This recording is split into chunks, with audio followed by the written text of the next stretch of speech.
I think one of the most interesting things of our times is the ongoing struggle between Apple and Google, and it's the topic of the last chapter. Google is a real paradox because it is, on the one hand, a monopolist, and people who are interested in free speech don't like speech monopolists, and people who are interested in authorship are nervous about one company in control of basically who gets heard. But Google is a good monopolist. They're nice. They give access to, the search engine is a way for everyone to get heard in a way. If you type something into Google, let's say, Asian American writer into Google, you don't necessarily get what Warner Brothers wants you to get or what Barnes and Nobles wants you to show up. What shows up is what people have linked to the most. And so there's this inherent decentralizing power that is Google, but the paradox that comes out of a centralized single monopoly. And so it's a real problem and I think I struggle with it myself because I use Google, I love it, but it's also, it's something that is liberating speech, but at the same time demands to be in control of. So that's what's, and Google's open approach right now is very different than any other monopolist in America. So to answer the question, Google is something that has never been seen before in American speech, I think. Almost every other speech company in the history, information company, comes into power by saying, we will decide what is good for you. The Hollywood studios rose to power by saying, we will choose the best films and we will put them in the theaters and you will like it. The TV networks, radio networks, when they came to power, they said, forget about this crazy amateur nonsense that was the 1920s radio. We have a better idea, it's called primetime. We're going to find the best stuff in the whole country and you're going to sit there and watch it for an hour at night. And that is the way it's going to be. And so almost every single information empire has come to power through selection. Google is trying to do the opposite, which is doing the opposite, which is maintaining its power by giving more choice to people. And it is challenged by Apple, which follows the old model more. That is to say, it says, I have a video from Steve Jobs that I play sometimes, and he says, what Americans want is very simple. They want Hollywood content. They want the best TV shows. They don't want amateur hour. This is Steve Jobs, a quote from Steve Jobs recently. So he's saying, essentially, trust us, we'll find the best stuff and give it to you, which is the old model. Google is saying, we're going to try and give you whatever you want, but we have to be in charge in a different way, and that's some of the differences between now and then. It seems to me we live in an era unusual for the prevalence of multiple authorship or remix authorship. If you look at a lot of the things that people read these days, Wikipedia would be a great example. Who is the author of Wikipedia? It's thousands of, if not tens of thousands of people. Some of them more dedicated than others, but it's obviously a joint project. We live in an age where remix art is exceptionally popular, where most music involves taking samples and remixing it together. So it's definitely, this is obvious to anyone living in our era. The question to me is whether that is a fad or a short-term thing or something of a change, and whether that depends on the underlying structure of the industry.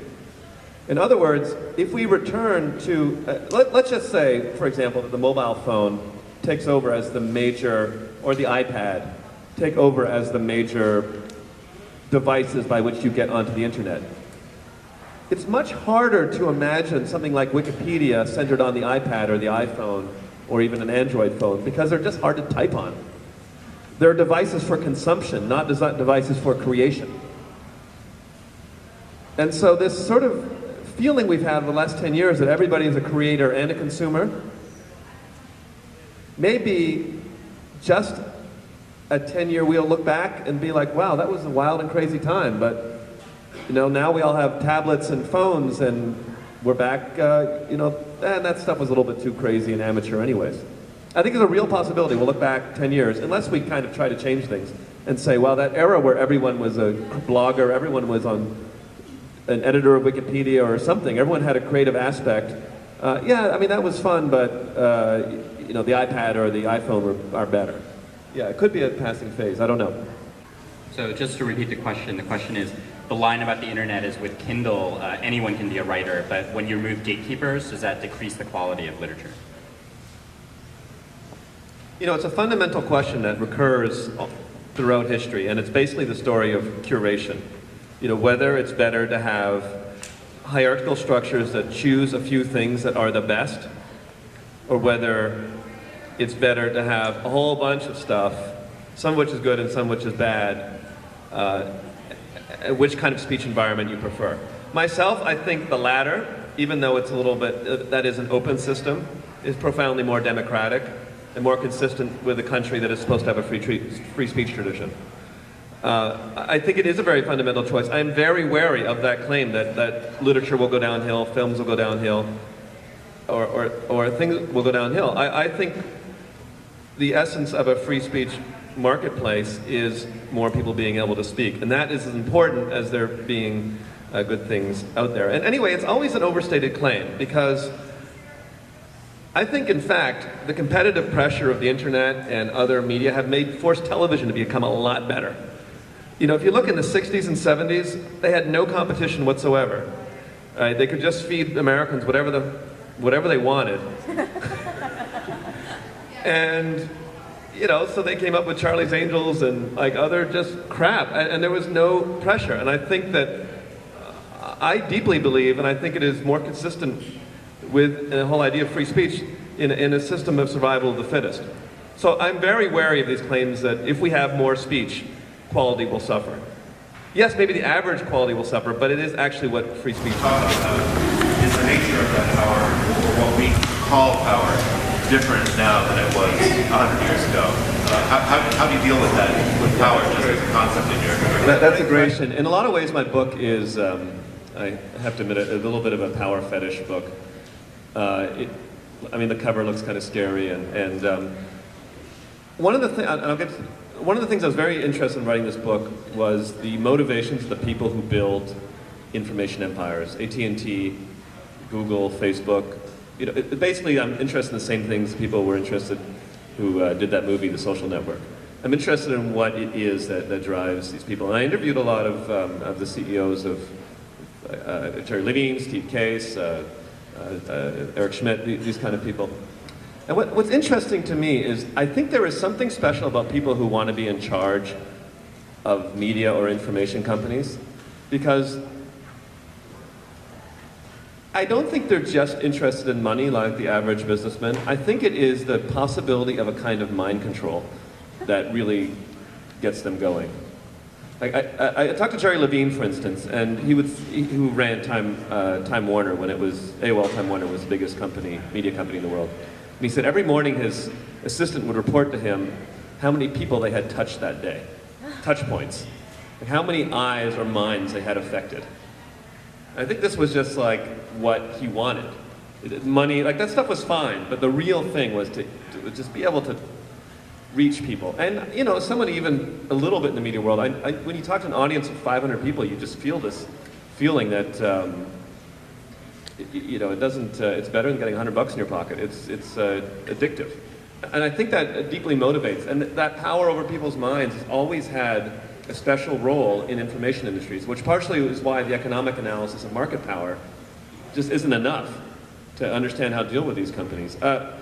You know, if you have power over the radio, one of the chapters in my book is about the Nazis and the use of radio.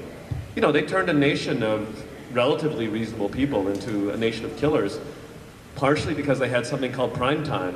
It was actually called the People's Hour, where everyone had to sit there and listen to Hitler talk every day for an hour.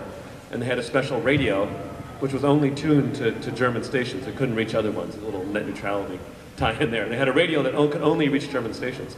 So you're talking about industries with the power to mobilize the people to go to war. And it just seems obvious that's going to be different and have a different kind of power. So I don't have a clear, like, what is it about, but that part of the book is a search to understand what motivated the people who want to centralize and control information in the country.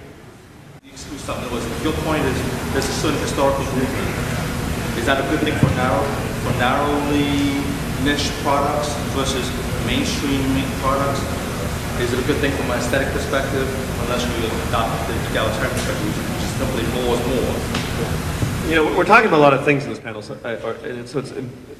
trying to put them all together in a grand united theory might not be too successful, but I definitely, here's on the open versus closed. There is a natural historical progression between open and closed media environments. And we have been in an open one for a while, and we may start moving towards a closed one. But part of the point of my book is that which is natural is not necessarily inevitable.